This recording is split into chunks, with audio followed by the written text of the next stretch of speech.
You're not going to believe this, but Democrats reverting to nasty name-calling in a New York House race that could potentially pit Republican Lee Zeldin against six-term Democratic Congressman Tim Bishop. The Democratic Congressional Committee posted this comment on its website about Zeldin. Get this. By the way, did I mention he served in Iraq?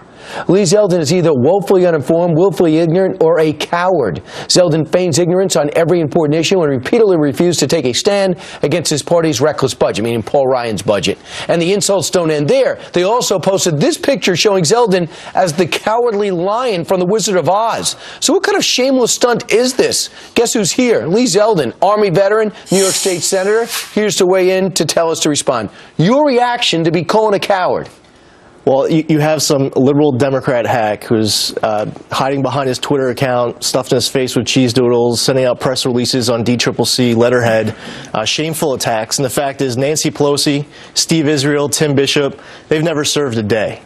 And I think when I was, sitting at the door on that Black Hawk and the jump master hits the back of your head and you do what's so unnatural, jumping out with your parachute, here you are, fast forward to today, and you have, these Democratic hacks out of Washington who want to change the subject and fling insults saying that I'm a coward.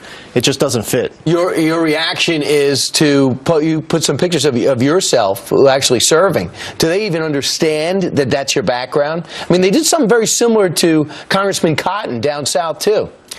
Yeah, and I think that they realize that our strongest suit is our character, our integrity, our honor, our personal courage. So they want to attack it because they're so desperate to hold on to power. Right. Their prestige, their perks, they don't want to lose it.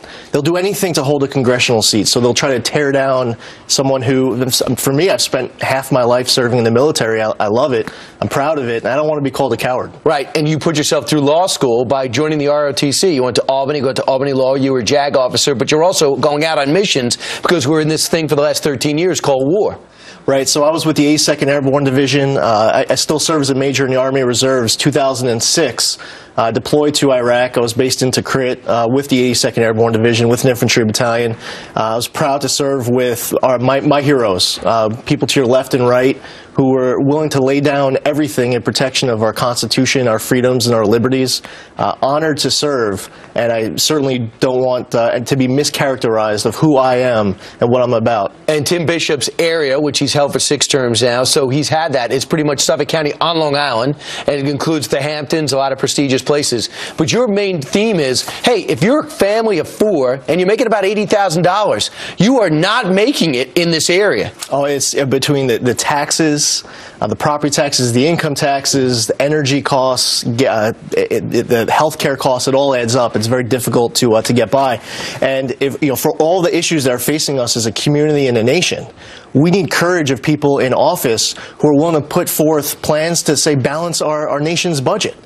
So the Democrats, they refuse to put out a plan. Instead, they just want to campaign against Paul Ryan's plan. They want to campaign against it, and they want to scare seniors. They want to throw low-income Americans on the street. It's scary what they're saying. And real quick, do you back Paul Ryan's plan?